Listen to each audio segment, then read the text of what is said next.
फिर भी वे सभी गुप्त रूप से सत्ता हथियाने की होड़ में थे। सुयन ने अचानक अपनी आंखें ऊपर उठाई। उसकी निगाहें चाकू की तरह दूसरे राजकुमार की ओर चुभती हुई गई। दूसरे भाई। जब चैन परिवार ने जयांगनान में अनाज का भंडारण किया और कीमतें बढ़ाई तो क्या उन्होंने कभी सड़कों पर भूख से मर रहे लोगों के बारे में सोचा? फिर भी अब आपके पास इस राजकुमार के बारे में चर्चा करने का समय है। उसका लहजा बदल गया और उसने चौथे राजकुमार की ओर देखा। उसके होठों पर एक ठंडी सी घृणा झलक रही थी। चौथे भाई। दक्षिण पश्चिम में ली परिवार ने अवैध रूप से तांबे के सिक्के ढाले थे। वह रुका और अचानक उसकी आवाज तेज हो गई। भले ही मैं अब युवराज के पद पर नहीं हूं, फिर भी मैं किंग का राजकुमार हूं जिसे स्वयं सम्राट पिता ने यह उपाधि प्रदान की है। तुम दोनों कौन होते हो मुझ पर उंगली उठाने और मेरी आलोचना करने वाले? जैसे ही यह शब्द बोले गए, ऐसा लगा जैसे बिजली कड़क गई हो, जिससे अदालत में मौजूद सभी नागरिक और सैन्य अधिकारी खौफने लगे। किन के राजकुमार बहुत ही साहसी थे। उन्होंने तो चैन और ली परिवारों के काले कारनामों को सबके सामने उजागर कर दिया।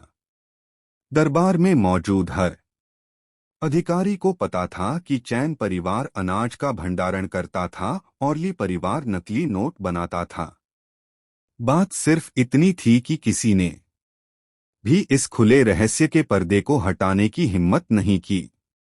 कोई भी परेशानी खड़ी करके उन कुलीन परिवारों को उकसाना नहीं चाहता था जिनके पास पर्याप्त शक्ति थी। सम्राट किंग को सच्चाई की और भी अधिक जानकारी थी, लेकिन उन्होंने कभी भी जांच शुरू नहीं की। जब तक के परिवार राजद्रोह की साजिश नहीं रचते थे, तब तक वह धन और सत्ता के प्रति उनके लालच को नजरअंदाज करता रहता था। स्थानीय क्षेत्रों की स्थिरता अभी भी इन महान कुलीन परिवारों के समर्थन पर निर्भर थी। सम्राट बनना इतना आसान कैसे हो सकता है? यह मामला किसी को भी मारने या अपनी मर्जी से कुछ भी करने का नहीं था। उन्हें सभी पक्षों को इसके लाभों का स्वाद चखाना था। तभी वे पूरे दिल से उनका अनुसरण करने को तैयार होंगे। नहीं तो मुफ्त में काम करने को कौन तैयार होगा? यदि उसके अधीनस्थ भी आदेशों का पालन करना बंद कर दे तो सिंहासन पर उसका समय समाप्त हो जाएगा। सुडिंग तुरंत भड़क उठा। सुयन निराधार आरोप लगाना बंद करो। चैन परिवार ने कब अनाज जमा करके कीमतें बढ़ाई? क्या तुम्हारे पास कोई सबूत है? उसने सम्राट किंग की ओर मुड़कर कहा। पिता सम्राट, कृपया निष्पक्ष निर्णय लें। बड़े भाई हताशा भरे कदम उठा रहे हैं और जानबूझकर हमारी बदनामी कर रहे हैं। सुशिंग भी अपना आपा खो बैठा और कांपती उंगली से सुयन की ओर इशारा करते हुए बोला, बड़े भाई, आपके अपने हाथ साफ नहीं हैं, फिर भी आप दूसरों पर कीचड़ उछालने की हिम्मत कैसे करते हैं? ये परिवार पीढ़ियों से वफादार रहा है। आप हमें इस तरह बदनाम करने की हिम्मत कैसे करते हैं? दोनों के बीच तीखी बहस हुई जो इतनी बढ़ गई कि उनके चेहरे लाल हो गए। सुयन ने बस अपनी बाहें मोनी और ठंडे लहजे में कहा, जांच होने के बाद ही पता चलेगा कि सबूत है या नहीं। अगर तुमने सच में कुछ नहीं किया है तो तुम इतने परेशान क्यों हो? उसका लहजा तिरस्कार पूर्ण था और उसकी आंखें उन दोनों पर घूमते हुए घृणा से भरी हुई थी। बस करो। सम्राट किंग ने ड्रैगन सिंहासन को जोर से पटका और हॉल में तुरंत सन्नाटा छा गया। द्वितीय राजकुमार, चतुर्थ राजकुमार, तुम दोनों पीछे हट जाओ। उसने सुयन को घूर कर देखा। उसकी निगाहें जटिल और समझने में मुश्किल थी।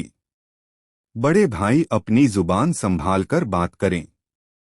यद्यपि द्वितीय और चतुर्थ राजकुमार गहरे आक्रोशित थे, फिर भी उन्होंने शाही फरमान का उल्लंघन करने का साहस नहीं किया। उन्होंने सुयन को घृणा भरी निगाहों से देखा और फिर वापस अपनी पंक्ति में लौट गए। गोल्डन लुवान हॉल के अंदर का माहौल तनावपूर्ण था।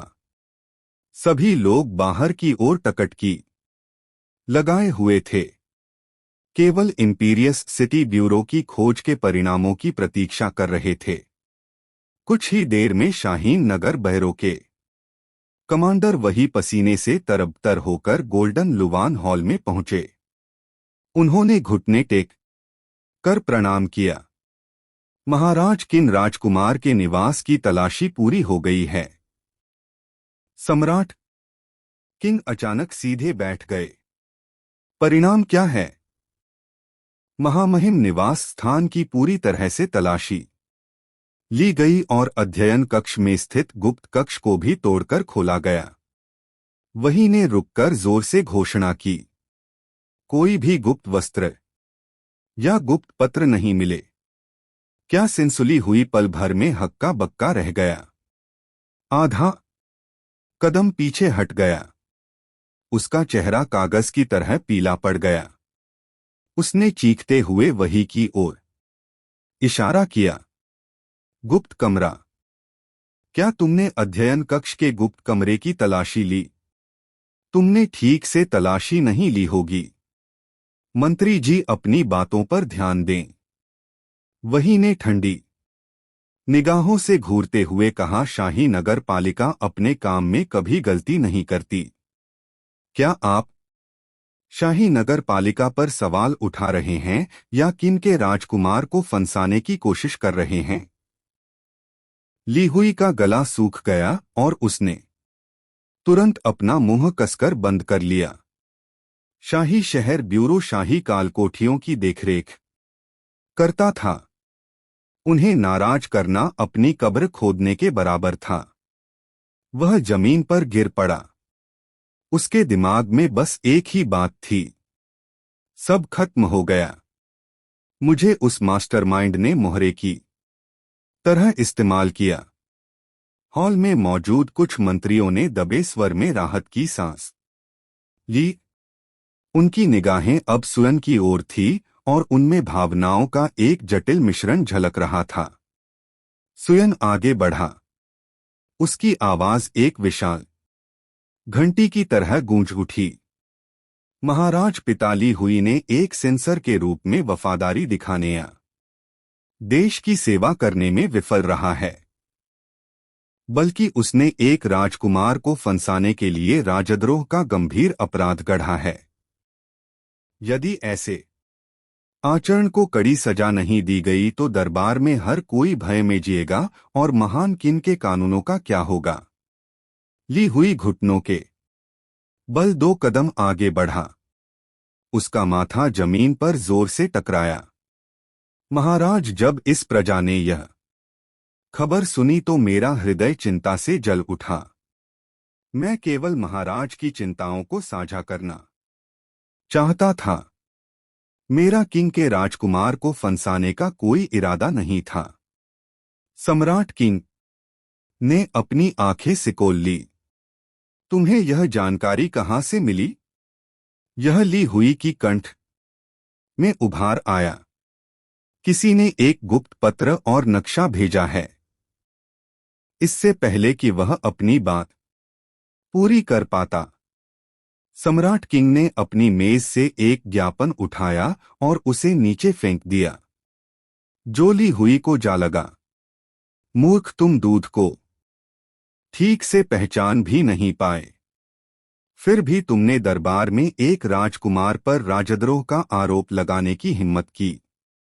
सम्राट किंग दहाड़े, क्या तुम मेरे साम्राज्य को बच्चों का खेल समझते हो? महामहिम, मेरी जान बख्श दीजिए। मैं अपने अपराध का प्रायश्चित नेक सेवा के माध्यम से करने को तैयार हूं। सुयन ने ठंडी हंसी हंसते हुए कहा, मंत्री की मीठी बातों से तो फंसाने का प्रयास भी जायज और उचित लगता है। वह मुड़ा और सम्राट किंग को प्रणाम किया। मैं सम्राट पिता से विनम्रतापूर्वक निवेदन करता हूं कि वे इस मामले को निष्पक्ष रूप से निपटाएं और सच्चाई का खुलासा करें। रक्षकों, सम्राट किंग ने मेज पटकते हुए कहा, ली हुई के वस्त्र उतारो और उसे स्वर्गिक कारागार में डाल दो। 3 दिनों के भीतर तीनों न्यायिक कार्यालयों द्वारा उस पर संयुक्त रूप से मुकदमा चलाया जाएगा। जब ली हुई को मुख्य हॉल से बाहर घसीटा जा रहा था तो उसकी आधिकारिक टोपी टेढ़ी हो गई थी और उसकी जेड बैग बिखरी हुई थी, जिससे वह बिल्कुल एक नोची हुई मुर्गी की तरह दिख रहा था। अदालत के अधिकारी इस हास्यास्पद और दयनीय दृश्य को देखते रहे। कोई भी उसकी ओर से एक शब्द भी बोलने को तैयार नहीं था। वे मन ही मन उसका उपहास उड़ा रहे थे। इस मूर्ख को स्पष्ट रूप से किसी ने हथियार की तरह इस्तेमाल किया था और इसने सेंसरशिप को पूरी तरह से कलंकित कर दिया था। सम्राट किंग की निगाहें एक एक करके राजकुमारों के चेहरों पर घूम गई। उसने 2 बार जोर से खांसा, फिर धीरे धीरे सहारा लेकर ड्रैगन सिंहासन से उठा। न्यायालय समाप्त। हमारे सम्राट अमर रहे। किनारे थमने के बाद नागरिक और सैन्य अधिकारी बाहर निकल गए। कुछ लोग सुरन की ओर मुड़कर देखने से खुद को रोक नहीं पाए, लेकिन उन्होंने देखा कि उनके चेहरे पर संयम था और युवराज के रूप में अपने दिनों के दौरान उन्होंने जो सावधानी और विवेक दिखाया था उसका पूरी तरह से अभाव था। जो राजकुमार कभी सम्राट किंग के सामने इतना डरपोक और आज्ञाकारी हुआ करता था, अब उसमें एक तेज आक्रामक स्वभाव झलक रहा था, मानो कोई अनमोल तलवार हो जो लंबे समय से धूल खा रही हो और अंतःमान से बाहर निकाली गई हो। अफसोस की बात है, एक बुजुर्ग मंत्री ने सिर हिलाया और भरी ड्यूक छनेगुओ की मृत्यु हो चुकी थी और सुय उनका युवराज का पद समाप्त हो गया था। भले ही वह पहले से कहीं अधिक तेज और आक्रामक हो गया था, लेकिन बिना किसी समर्थक के युवराज का पद पुनः प्राप्त करने और सिंहासन पर आसीन होने की उसकी त्वाकांक्षा महज एक भ्रम बनकर रह गई थी। अध्याय 9 से ली हुई की मृत्यु। सुयन मुड़ा और हॉल से बाहर निकल गया। जैसे ही उसने दरवाजे से बाहर कदम रखा, द्वितीय राजकुमार सुडिंग और चतुर्थ राजकुमार सुशिंग उसके पीछे छे गुस्से से लाल चेहरे लिए हुए चल दिए। सुरन, तुमने अभी अभी अदालत में लोगों की मानहानि की। यह मत सोचो कि मामला खत्म हो गया है। सुशील ने अपने होठों पर एक धूर मुस्कान बिखेरी। बड़े भाई, आप अब युवराज नहीं हैं, इसलिए इतना घमंड मत कीजिए। अगर आपने हमें हद से ज्यादा परेशान किया तो आपको इसका पछतावा होगा। सुयन की निगाहें एकदम ठंडी थी। क्या मैंने तुम्हारी दुखती नस दबा दी? उसने उनके क्रोधित चेहरों पर एक नजर डाली, फिर अचानक धीमी हंसी हंसते हुए कहा, क्या मैंने शाही दरबार में काफी कुछ नहीं कहा? वह आधा कदम आगे बढ़ा, जिससे सुरडिंग को सहज रूप से पीछे हटना पड़ा। अगर तुम दोनों खेल खेलना चाहते हो तो यह राजकुमार तुम्हारा साथ देगा। अपनी सारी गंदी चालें चल दो। बेहतर होगा कि मुझे एक ही बार में मार डालो, वरना अगली बार मरने की बारी तुम्हारी होगी। सुयन ने धमकी देना बंद कर दिया और पीछे मुड़े बिना ही आगे बढ़ गई। सुडिंग और सुशिंग अपनी जगह पर जम गए। महल के रास्ते के कोने से उसकी आकृति को ओझल होते हुए देखते रहे और काफी देर तक वे संभल नहीं पाए। सुडिंग ने खाली महल के रास्ते को घूरते हुए मन ही मन बड़बड़ाया, धिक्कार है। क्या यह अभी भी वही बड़ा भाई है? जब सुयन की नजर उस पर पड़ी तो उसकी गर्दन के पिछले हिस्से पर अचानक ठंडे पसीने की बूंदें आ गई। वह नजर इतनी क्रूर थी कि मानो वह नरभक्षी हो, किसी शातिर डाकू से कम नहीं। सुजिन ने बड़ी मुश्किल से अपनी बात कही। दूसरे भाई, वह सचमुच हमें जान से मारना चाहता था। उन्होंने एक दूसरे की ओर देखा। दोनों की आंखों में घबराहट और संदेह झलक रहा था। सुरन, जिसे वे याद करते थे, हालांकि एक कुलीन युवराज था, हमेशा कुछ हद तक सौम्य स्वभाव का था। यहां तक कि जब वे चुपके से उसे नीचा दिखाने की कोशिश करते थे, तब भी वह आमतौर पर केवल भौहें चढ़ाकर इसे सहन कर लेता था। लेकिन आज की यह निर्मम क्रूरता धिक्कार है। झेनिगो के ड्यूक की मृत्यु के बाद वह पूरी तरह से एक अलग व्यक्ति कैसे बन गया?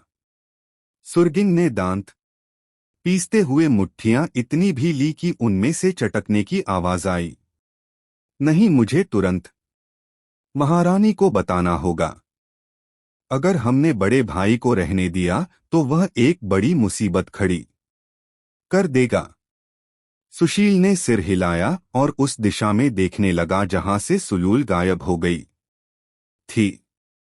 पहली बार पदक बड़ा भाई उसे पूरी तरह से अजनबी लगा। किन राजकुमार के निवास के सामने सुलूल घोड़े से उतरा, लगाम एक रक्षक को सौंप दी और अंदर चला गया। जैसे ही वह मुख्य हॉल के प्रवेश द्वार पर पहुंचा, शेन दौड़कर उसके पास आए। उसकी आंखें थोड़ी लाल थी। महाराज ने अचानक आपको महल में बुलाया है और शाही नगर रक्षकों ने निवास की फिर से तलाशी ली है। आपका सेवक बहुत भयभीत हो गया था। सुयन ने हाथ हिलाया। उसकी आवाज में तनाव कम था। सब ठीक है, सब कुछ सुलझ गया है। शेन को अभी भी फ्राउनिंग करते देख उसने आगे कहा, चिंता मत करो, यह बस एक छोटी सी समस्या थी। मुझे राहत मिली कि तुम ठीक हो। शेन ने राहत की सांस ली। उसने उनके वस्त्रों को ठीक करने के लिए हाथ बढ़ाया, लेकिन हिचकिचा गई क्योंकि उसे लगा कि यह अनुचित होगा और उसका हाथ हवा में ही लटका रह गया।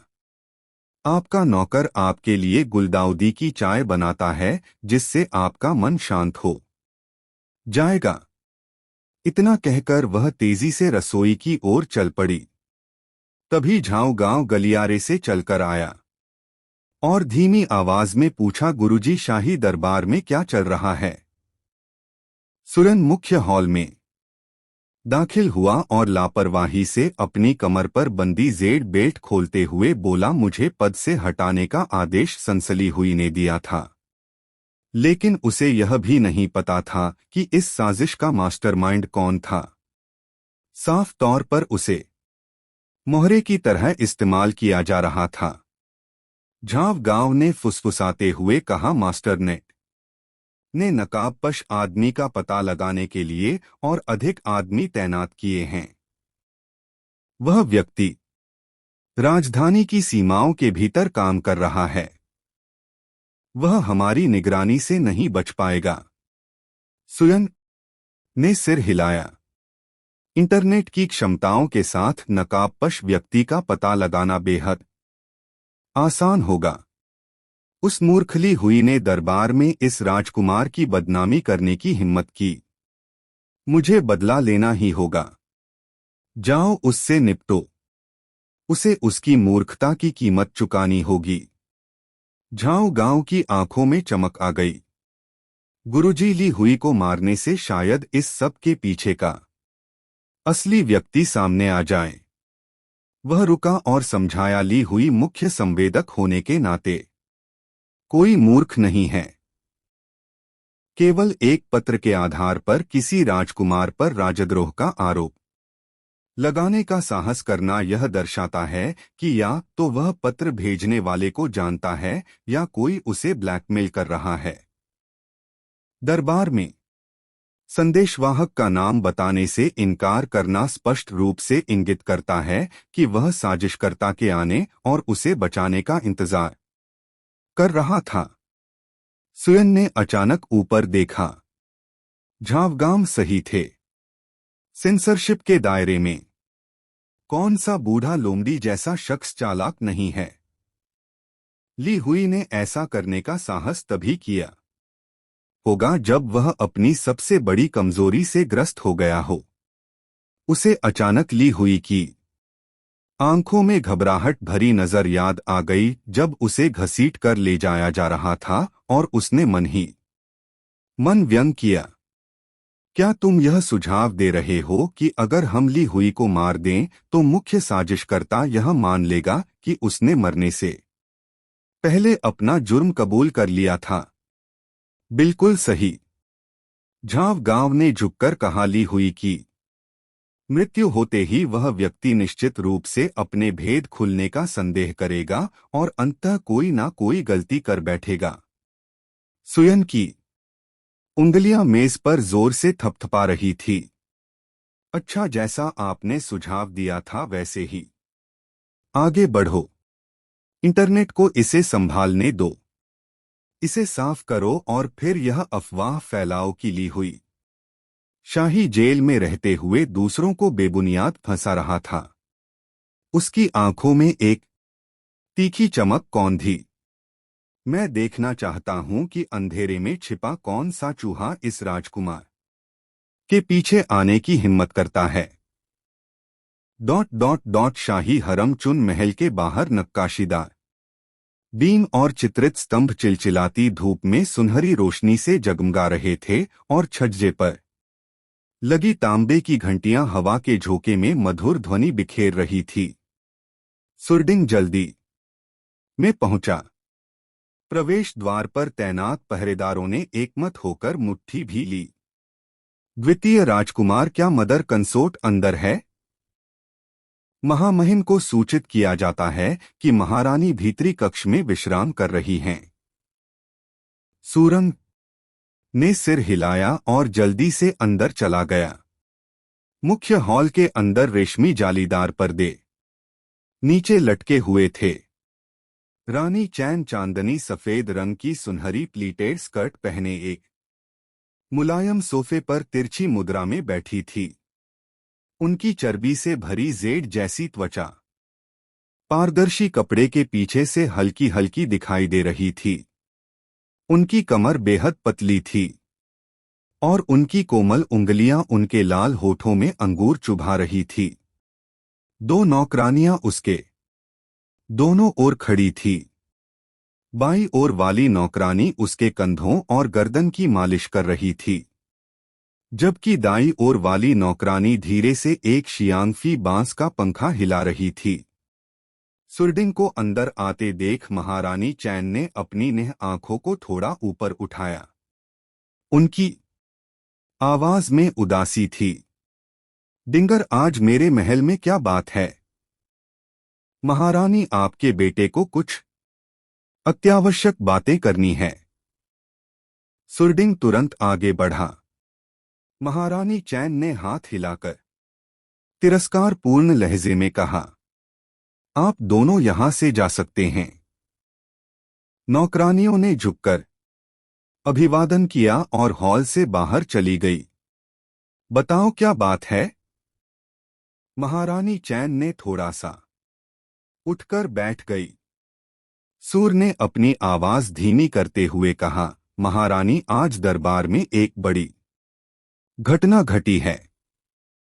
सेंसली हुई ने किन राजकुमार पर राजद्रोह का आरोप लगाया है, लेकिन शाही नगर रक्षकों ने किन राजकुमार के निवास की पूरी तलाशी ली, फिर भी उन्हें सबूत का एक भी टुकड़ा नहीं मिला।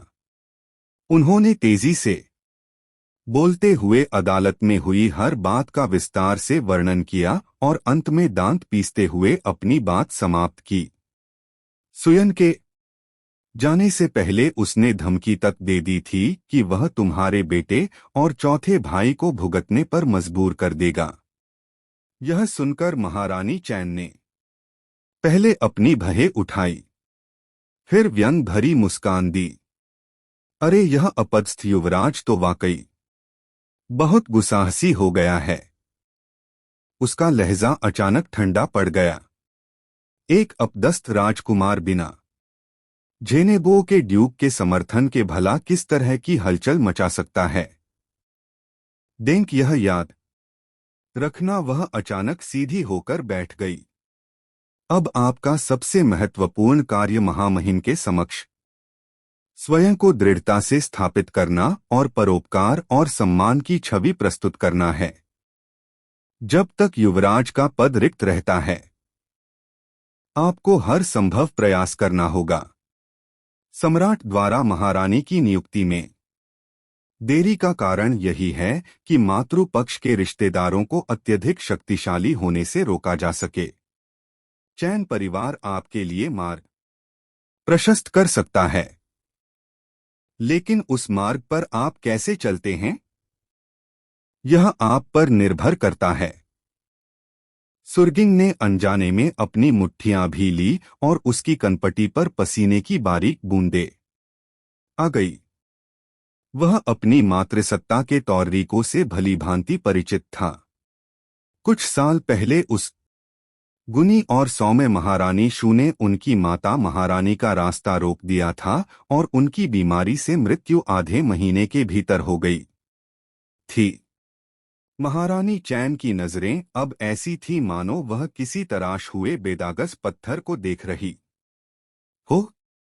जरा सी भी चूक हुई तो याद रखना, अपदस्थ राजकुमार के चक्कर में मत पड़ना। अगर तुम युवराज का पद हासिल नहीं कर पाए तो क्या चैन परिवार के सारे संसाधन और महारानी की सारी मेहनत व्यर्थ नहीं हो जाएगी? और अगर ऐसा हुआ तो उसने वाक्य पूरा नहीं किया, बस अपने होठों के कोनों को अर्थपूर्ण ढंग से मोड़ दिया। आपका बेटा समझता है। मैं निश्चित रूप से महारानी और चैन परिवार की उच्च अपेक्षाओं पर खरा उतरूंगा। वापस जाओ। सुयन के बारे में मैं महामहिम से बात करूंगा और सुझाव दूंगा कि उसे जल्द से जल्द राजधानी के बाहर स्थित उसके राज्य में भेज दिया जाए। उसकी आंखें और भी ठंडी होती गई। शाही शहर में उसकी सुरक्षा के लिए नियम है, लेकिन एक बार जब वह राजधानी छोड़कर सुनसान जंगल में चला जाता है तो कोई भी दुर्घटना उसकी जान ले सकती है। उसके मरने के बाद पूर्व युग राजगुरु का मनोबल टूट जाएगा और वे स्वाभाविक रूप से नए संरक्षकों की तलाश में बिखर जाएंगे। आपको इस अवसर का लाभ उठाना चाहिए। जी हाँ महारानी जी, आपके बेटे ने सब कुछ नोट कर लिया है। सुरगिंग ने आदर पूर्वक झुककर प्रणाम किया, हॉल से बाहर निकल गया और महल के द्वार उसके पीछे बंद होने के बाद ही उसने चैन की सांस ली। महारानी चैन अपने बेटे की दूर जाती हुई आकृति को देखती रही। उनके होठों की कोनेक ठंडी अनसुनी सी तिरस्कार भरी मुस्कान में बदल गए। बाहरी तौर पर वह महल की सबसे सौम्य और दयालु रानियां थी, जो अक्सर महल के सेवकों को उपहार देती थी और उपवानियों को शास्त्रों की नकल करने और बुद्ध की पूजा करने में अक्सर नेतृत्व करती थी।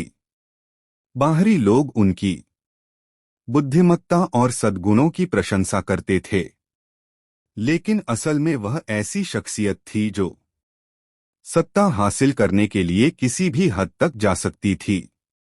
जब वर्षों पहले महारानी की अचानक मृत्यु हो गई तो यह एक तीव्र बीमारी प्रतीत हुई, लेकिन वास्तव में उन्होंने शाही चिकित्सक को रिश्वत दी थी और एक नौकरानी को जहर देने की व्यवस्था की थी, और इस कृत्य की योजना उन्होंने पूरे 1 वर्ष तक बनाई थी। उसने सोचा था कि महारानी की मृत्यु के बाद सम्राट की कृपा को देखते हुए वह स्वाभाविक रूप से महारानी के पद पर आसीन हो सकती है और उसका बेटा वैध रूप से युवराज की उपाधि के लिए दावेदारी कर सकता है।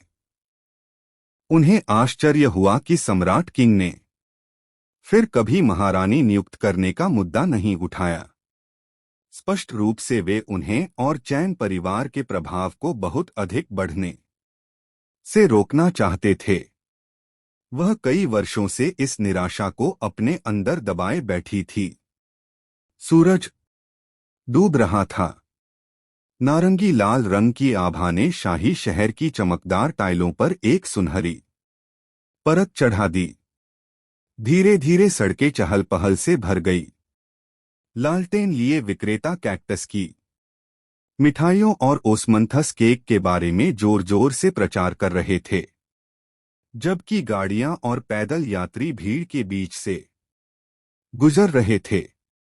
महान किंग राजवंश के दौरान कोई कर्फ्यू नहीं था, जिससे आम लोग रात में स्वतंत्र रूप से बाहर जा सकते थे, और रात्रि बाजार का शोर अक्सर सुबह के शुरुआती घंटों तक जारी रहता था।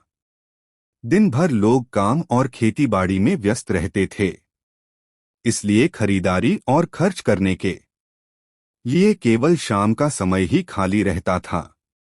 सिनेमाघरों में कहानीकारों की आवाज और रेस्तरां से आती खाने की खुशबू राजधानी की रात को बेहद जीवंत बना देती थी। इसी बीच महल की दीवारों के बाहर शाही जेल के भीतर एक अंधेरी नमक कोठरी में सिंसली हुई के ढेर पर दुबकी हुई थी। उसने हथेली के आकार की लोहे की खिड़की से डूबते सूरज को देखा। उसके चेहरे पर निराशा के भाव स्पष्ट थे। उनके आधिकारिक वस्त्र पहले से ही फटे पुराने थे और ठंडी बेड़ियों ने उनकी कलाई और टखनों को जकड़ रखा था। कोई ना कोई मुझे बचाने जरूर आएगा, वह अपने आप से बुदबुदा रहा था। उसके नाखून उसकी हथेलियों में गहराई तक धंसे हुए थे। सुरन के खिलाफ महाभियोग लगाने वाला गुप्त पत्र उसके अध्ययन कक्ष के दरवाजे की दरार से अंदर सरका दिया गया था। लिखावट बिल्कुल उसी महान संरक्षक की थी जिसने वर्षों पहले उसे पदोन्नति दी थी। वर्षों से लगातार तरक्की करने के लिए वह उस व्यक्ति के गुप्त समर्थन पर निर्भर था। हालांकि वह उस व्यक्ति से कभी मिला नहीं था, फिर भी वह अंदाजा लगा सकता था कि वह कौन था। लिखने का तरीका और लोगों के दिलों को जीतने का ढंग स्पष्ट रूप से कार्मिक उपमंत्री झांग हेन का था। खाने का समय हो गया।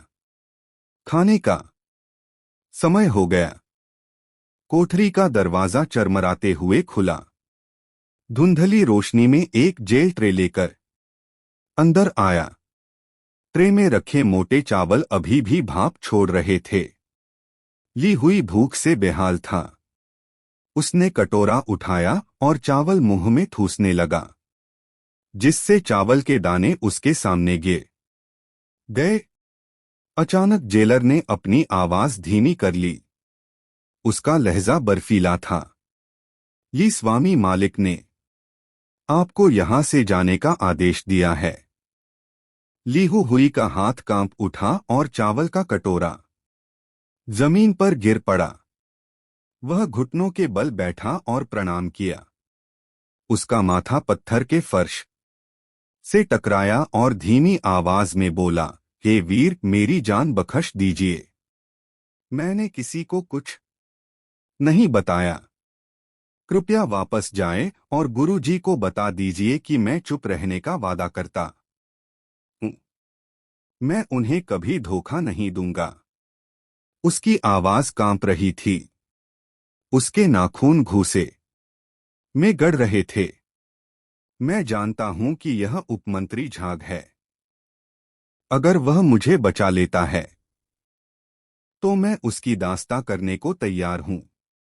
अब बहुत देर हो चुकी है। जेल ने व्यंग करते हुए ली हुई की पीठ पर बिजली की तरह अपना हाथ मारा।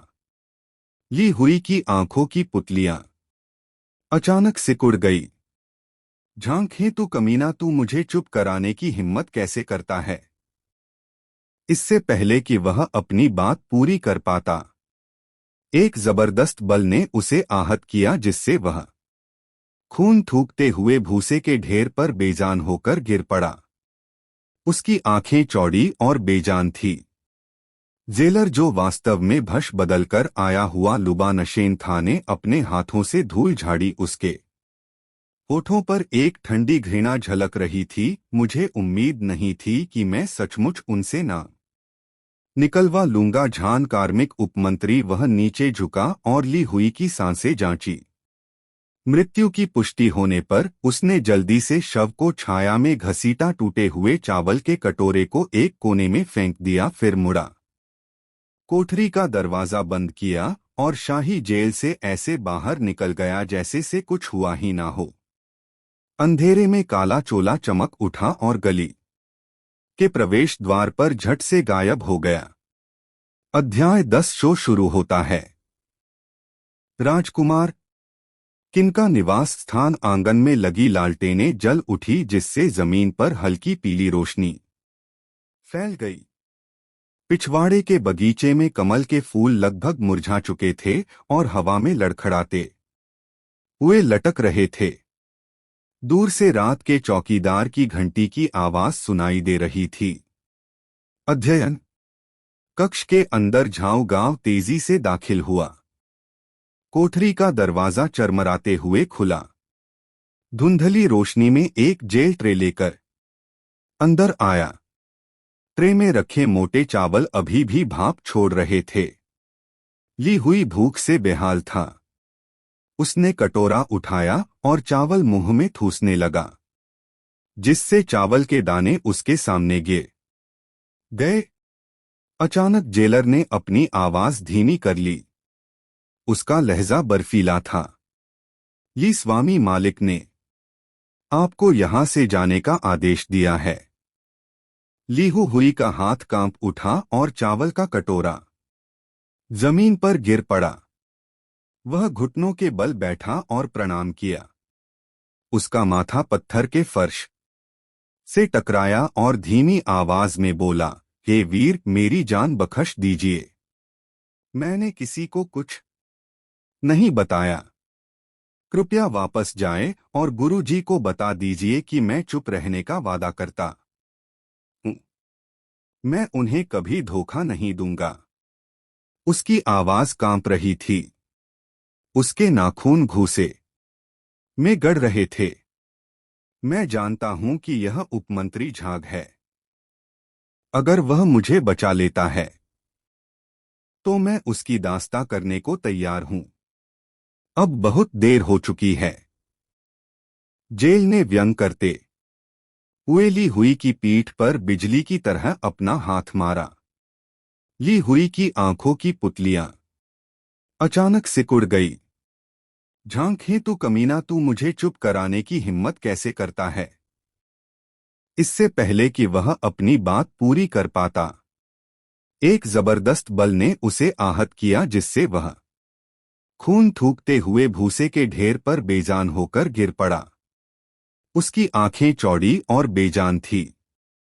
जेलर, जो वास्तव में भश बदलकर आया हुआ लुबानशेन था, ने अपने हाथों से धूल झाड़ी। उसके होठों पर एक ठंडी घृणा झलक रही थी। मुझे उम्मीद नहीं थी कि मैं सचमुच उनसे ना निकलवा लूंगा। झान कार्मिक उपमंत्री, वह नीचे झुका और ली हुई की सांसें जांची। मृत्यु की पुष्टि होने पर उसने जल्दी से शव को छाया में घसीटा, टूटे हुए चावल के कटोरे को एक कोने में फेंक दिया, फिर मुड़ा, कोठरी का दरवाजा बंद किया और शाही जेल से ऐसे बाहर निकल गया जैसे से कुछ हुआ ही ना हो। अंधेरे में काला चोला चमक उठा और गली के प्रवेश द्वार पर झट से गायब हो गया। अध्याय 10 शो शुरू होता है। राजकुमार किन का निवास स्थान। आंगन में लगी लालटेनें जल उठी, जिससे जमीन पर हल्की पीली रोशनी फैल गई। पिछवाड़े के बगीचे में कमल के फूल लगभग मुरझा चुके थे और हवा में लड़खड़ाते हुए लटक रहे थे। दूर से रात के चौकीदार की घंटी की आवाज सुनाई दे रही थी। अध्ययन कक्ष के अंदर झाँव तेजी से दाखिल हुआ। एक दुर्गंध ने उसे जकड़ लिया। जेल ने अपनी टॉर्च और पास उठाए और इतना चौंक गया कि वह उसे लगभग गिरा ही देता। ली हुई के सातों छिद्र काले पड़ गए थे। उसके मुंह के कोनों से जमा हुआ खून का झाग लटक रहा था और उसकी आंखें बाहर निकली हुई थी। वह अनसुझे शिकायतों के साथ मर गया था। एक मृत व्यक्ति यहाँ हत्या हुई है। वह लड़खड़ाते हुए बाहर निकला और उसका एक जूता खो गया। जेल का वार्डन गुस्से से लाल चेहरे के साथ कोठरी में घुसा और अपने पैर के अंगूठे से ली हुई की शव को हल्का सा धक्का दिया। इस सेंसर को तो आज सुबह ही गिरफ्तार किया गया था। पूछताछ से पहले ही जेल में मर जाना, इससे किस तरह का घोटाला होगा। उसने अपने माथे से ठंडा पसीना पछा और दांत पीसते हुए कहा, खबर को तुरंत दबा दो। घोड़ा तैयार करो, मैं महाराज से मिलने महल जा रहा हूं। शाही अध्ययन कक्ष के बाहर रात की हवा सरसराती हुई कुछ गिरी हुई पत्तियों को उड़ा ले गई। ड्यूटी पर तैनात पहरेदार अपने भाले पकड़े हुए महल की दीवार के साथ साथ आगे पीछे चक्कर लगा रहे थे और कभी कभी सतर्कता से चारों ओर देख रहे थे। अध्ययन कक्ष में सम्राट किंग ने पन्ने पलटते हुए भौहें चढ़ाई। कुछ पन्ने पलटने के बाद उन्होंने गहरी आह भरी, मानो किसी बात से बेहद परेशान हो। उसके बगल में ली डोंग नाम का एक लंबा पतला खड़ा था, जो महल का सबसे उम्रदराज और सबसे शक्तिशाली मुख्य था। सम्राट किंग को उन पर पूरा भरोसा था और उन्होंने महल के अंदर और बाहर के कई मामलों को उनके हवाले कर दिया था। गौरतलब है कि इडोंग ने 2 सम्राटों की सेवा की थी और उन्हें कभी भी प्रतिस्थापित नहीं किया गया था। बाहरी लोगों को केवल इतना पता था कि वह सम्राट का प्रिय शिष्य था, लेकिन उन्हें यह नहीं पता था कि वह जन्मजात ग्रैंड मास्टर स्तर के अंतिम चरण का एक शक्तिशाली विशेषज्ञ था। उसकी साधना अतुलनीय थी और सम्राट उस पर बहुत अधिक निर्भर थे। इन वर्षों में जिसने भी महल में गड़बड़ी पैदा करने या ताक झांक करने की हिम्मत की, वह या तो रहस्यमय तरीके से गायब हो गया या अचानक मर गया। उसे हरकत करते हुए किसी ने कभी नहीं देखा था। जिन्होंने देखा था वे पहले ही मर चुके थे। इस समय ली डोंग एकदम सीधा खड़ा था। उसके हाथ नीचे लटके हुए थे। उसकी आंखें जमीन पर टिकी हुई थी। वह लकड़ी के खंभे की तरह चुपचाप इंतजार कर रहा था। अचानक सम्राट किंग ने ज्ञापन को मेज पर पटक दिया और नपुंसक ली डोंग से कड़वे स्वर में कहा, नपुंसक ली, मैं दशकों से इस सिंहासन पर बैठा हूं, लेकिन डॉकिंग में फैली गड़बड़ी को सुधारना दिन-ब-दिन कठिन होता जा रहा है। मुझे बताओ, क्या मैं सचमुच सम्राट बनने के योग्य नहीं हूं? ली डोंग ने तुरंत झुककर क्षमा मांगते हुए मुस्कुराते हुए कहा, महाराज, आपके शब्दों से इस वृद्ध सेवक को विनम्रता का आभास हुआ। आपने वर्षों तक अथक परिश्रम किया है, हर रात जागकर ज्ञापनों की समीक्षा की है, यहां तक कि आपके बाल सफेद हो गए हैं। राज्य में फैली अराजकता के लिए वास्तव में आप जिम्मेदार नहीं हैं।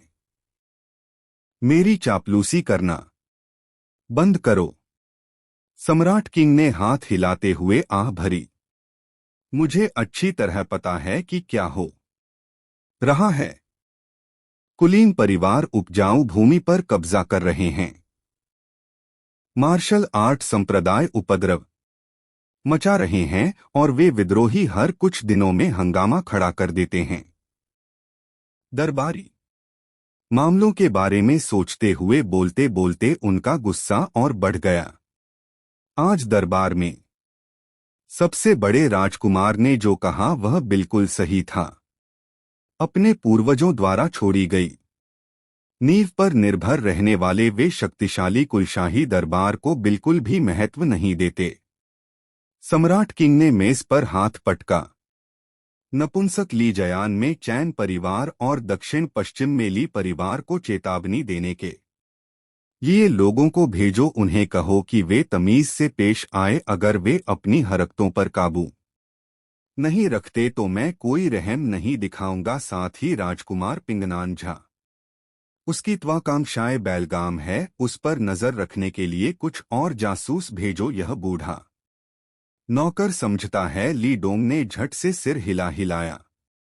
सम्राट किंग ड्रैगन कुर्सी पर पीछे की ओर झुक गए।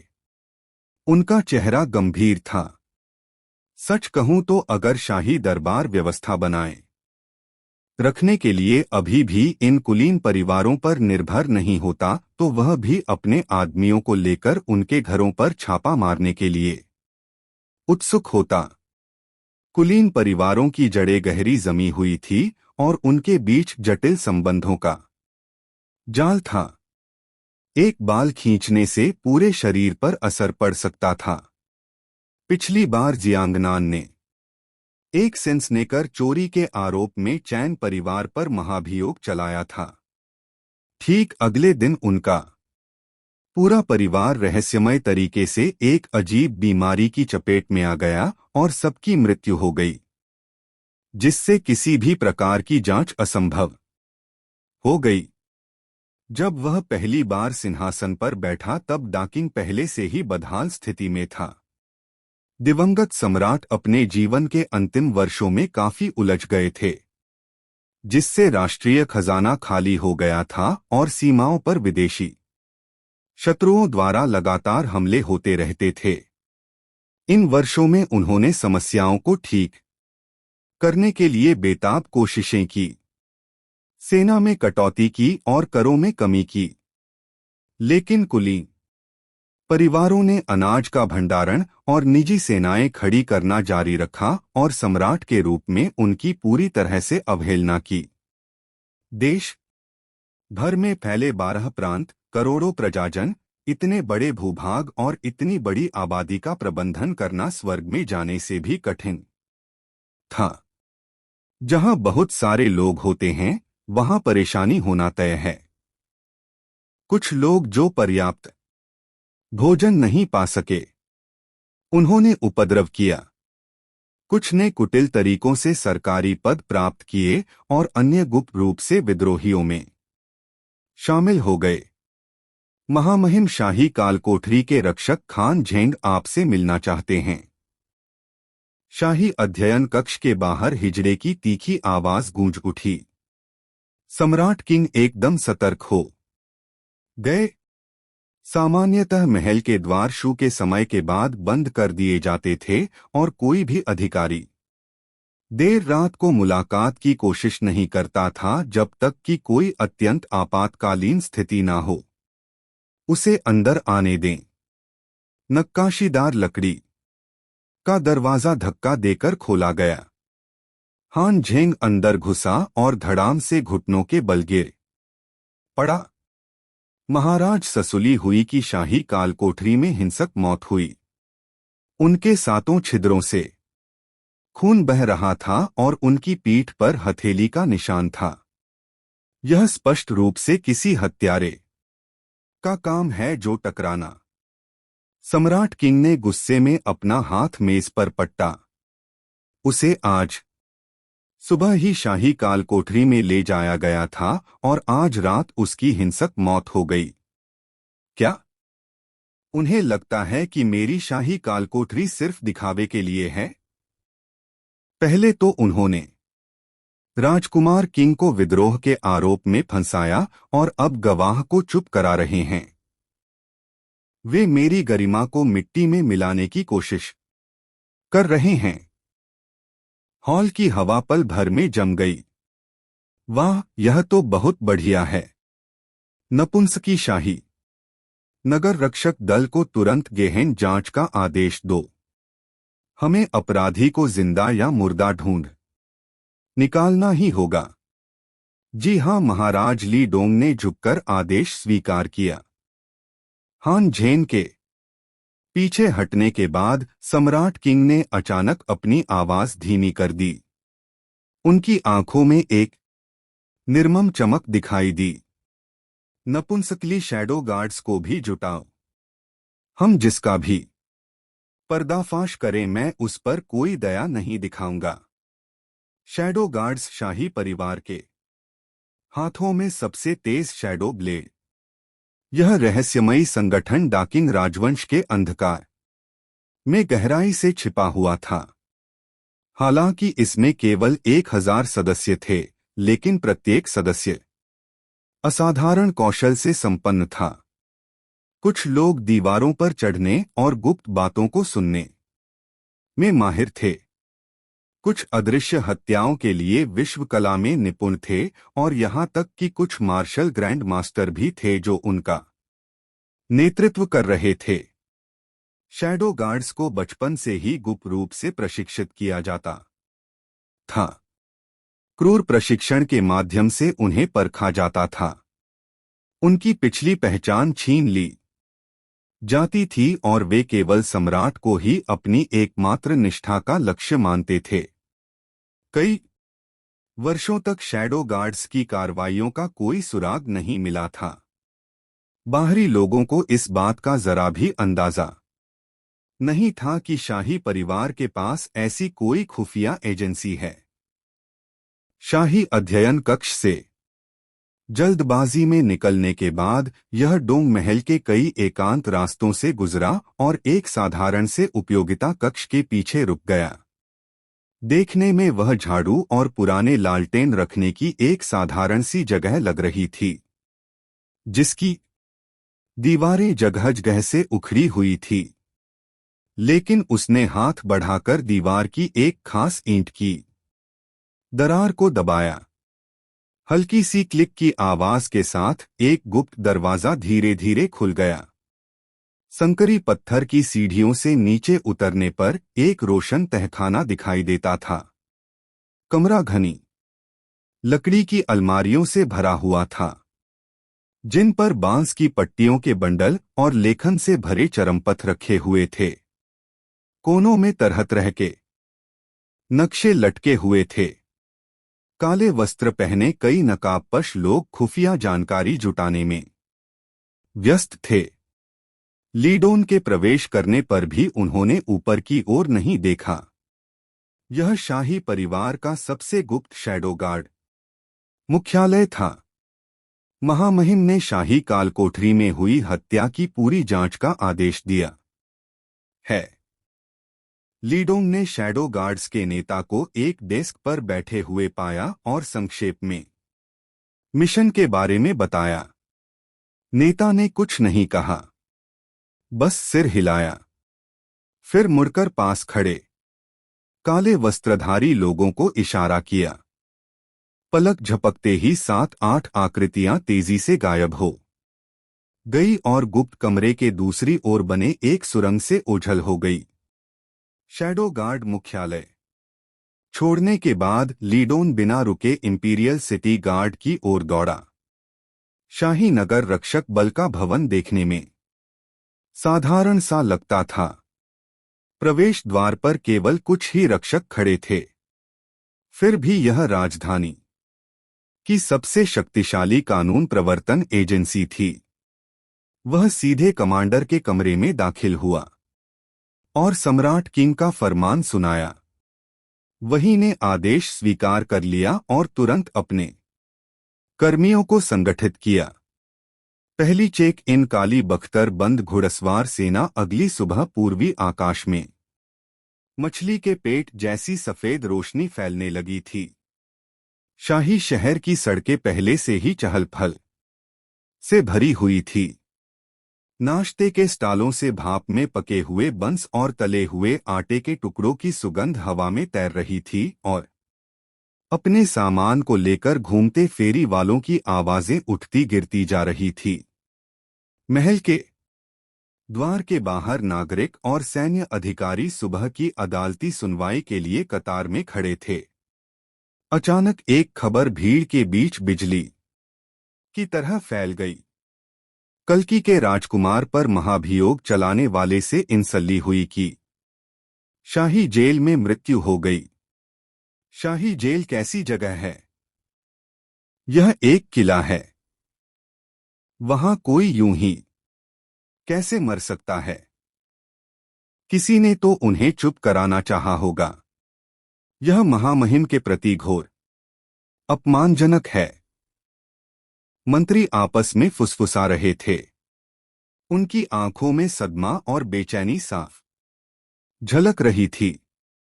भीड़ में मौजूद कार्मिक उपमंत्री झांगे जमे हुए से लग रहे थे। उनके चेहरे पर कोई भाव नहीं था, लेकिन अंदर ही अंदर वे घबरा रहे थे। ये हुई कि मृत्यु हो गई। किसने किया यह? शाही जेल की सुरक्षा बहुत कड़ी है, जो कोई भी बिना किसी निशान के काम कर सकता है। वह निश्चित रूप से कोई साधारण व्यक्ति नहीं है। क्या उसकी अपनी योजना का पर्दाफाश हो गया होगा? आगे की पंक्ति में बैठे राजकुमार एकदम सीधे खड़े थे, लेकिन उनकी आंखें हुक की तरह एक दूसरे के चेहरों पर बार बार घूम रही थी। इस मामले ने काफी हंगामा मचा दिया था। शाही कारागार सम्राट की नाक के ठीक नीचे स्थित था। एक पल में किन के राजकुमार पर महाभियोग चलाना और अगले ही पल उसी की मृत्यु हो जाना, क्या यह सम्राट के मुंह पर एक सरासर तमाचा नहीं था? सम्राट के लिए युवराज चुनने का यह एक महत्वपूर्ण समय था, और हर कोई अपने पिता के सामने अच्छा प्रदर्शन करना चाहता था। लेकिन तभी अचानक यह घटना घटित हो गई। आमतौर पर हर कोई पर्दे के पीछे कुछ ना कुछ चालें या योजनाएं बनाता रहता था, लेकिन अब कोई सम्राट के साथ ऐसा व्यवहार कर रहा था मानो वह अस्तित्व में ही ना हो। वे सचमुच आग से खेल रहे थे। 9 राजकुमार सभी चिंतित थे और चुपके से दूसरों की प्रतिक्रियाओं का अवलोकन कर रहे थे। कुछ लोगों को आश्चर्य हुआ कि ली हुई को किन के राजकुमार पर महाभियोग चलाने के लिए किसने उकसाया था। अगर इस मामले की जांच हुई तो चाहे मास्टरमाइंड कोई भी हो, उसे निश्चित रूप से भारी कीमत चुकानी पड़ेगी। हॉल ऑफ गोल्डन टाइम्स के अंदर दरबार की घंटी की गंभीर ध्वनि गूंजी और नागरिक और सैन्य अधिकारी सिर झुकाए खड़े थे। सम्राट किंग, जो आमतौर पर कभी कभार ही हस्तक्षेप करते थे, आज पूरे सत्र के दौरान उनके चेहरे पर उदासी छाई रही। मंत्रियों ने आधिकारिक मामलों पर रिपोर्ट दी। उनकी आवाज सामान्य से 8 डेसिबल कम थी और किसी ने भी ली हुई की मौत का जिक्र करने की हिम्मत नहीं की। सभी जानते थे कि इस समय सम्राट को क्रोधित करना बारूद के ढेर पर नाचने से कम नहीं था। सम्राट किंग ने ड्रैगन सिंहासन के आर्म रेस्ट पर अपनी उंगलियों से थपथपाया। नीचे से आ रही भिनभिनाहट की आवाजें सुनी और बहुत चिढ़ महसूस की। शाही कारागार में ली हुई की मृत्यु उनके दिल में सुई चुभने जैसी थी। शाही नगर रक्षक दल और गुप्तचर सेवा ने पूरी रात छानबीन की, लेकिन हत्यारे का कोई सुराग नहीं मिला। इससे उसे पहली बार यह एहसास हुआ कि ड्रैगन सिंहासन पर बैठे होने के बावजूद वह अपनी नाक के नीचे घट रही घटनाओं को नियंत्रित नहीं कर सकता। अगर शाही नगर भी ऐसा है तो पूरा साम्राज्य। वह जितना ज्यादा सोचता गया उतना ही चिड़चिड़ा होता गया। उसका दिमाग संभावनाओं से भर गया। सभी नागरिक और सैन्य अधिकारियों में से इस तरह का क्रूर कृत्य करने की सबसे अधिक संभावना किसकी थी? क्या यह द्वितीय राजकुमार के पीछे जियांगनान का चैन परिवार था या फिर पिंगनान के राजकुमार के वे लोग थे जो दरबार में अशांति फैलाने के लिए इस अवसर का लाभ उठाने की कोशिश कर रहे थे। उसके दिमाग में अनगिनत चेहरे कौद गए, लेकिन उसे कभी शक नहीं हुआ कि किन का राजकुमार शाही नगर रक्षक था। केंद्रीय हॉल के अंदर वही अपनी कमर पर टंगे टोकन को पकड़े हुए इधर उधर टहल रहा था। उसका मन उधेड़ नहस कर रहा था। पिगना के राजकुमार वुल्फगार्ड लू वांग क्रेन के बाद मून की तरह अंधेरी ताकतें उभरती हुई थी। फिर भी वह रॉयल नगर के रक्षक के कमांडर अंधेरे में एक अंधेरे व्यक्ति की तरह दिखते थे। तुरंत जांच करो, यह अचानक मचाना और वह हकते हुए बोला, लूंगा के मूल, उसके गणों और उसके षड्यंत्रकारियों की जांच करो। उन्हें मेरे लिए ढूंढो। जी श्रीमान। यह अचानक मुड़ा और दहाड़ते हुए बोला, लूंगा के मूल, उसके गणों और उसके षड्यंत्र अभिनेताओं की जांच करो। उन्हें मेरे लिए ढूंढ निकालो ब्रोजी। श्रीमान। सभी ने एकमत होकर आदेश को स्वीकार किया, फिर हॉल से बाहर चले गए। यह हॉल में पियानो वादक भीकर वो खड़ा था। उसका चेहरा किसी प्लास्टिक के अवशेष से भी ज्यादा काला था। अपने अनुयायियों को जल्दी से देखकर वह इतना क्रोधित हो गया कि उसने अपने अनुयायियों के पास भव्य कुर्सी को टक्कर मार दी। वह चकनाचूर हो गया।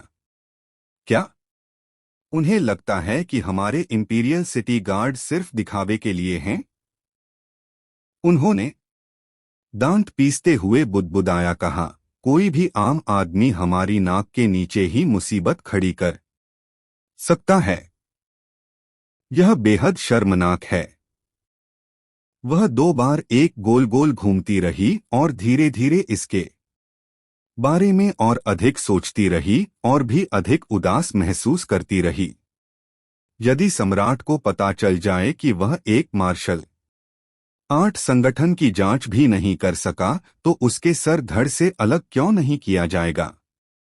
दरबार के वे पुराने दत्त लोग फिर से अपनी पीठ के पीछे काफूसी लेंगे और प्रतिभा की रॉयल नगर रक्षक दल किसी काम का नहीं है।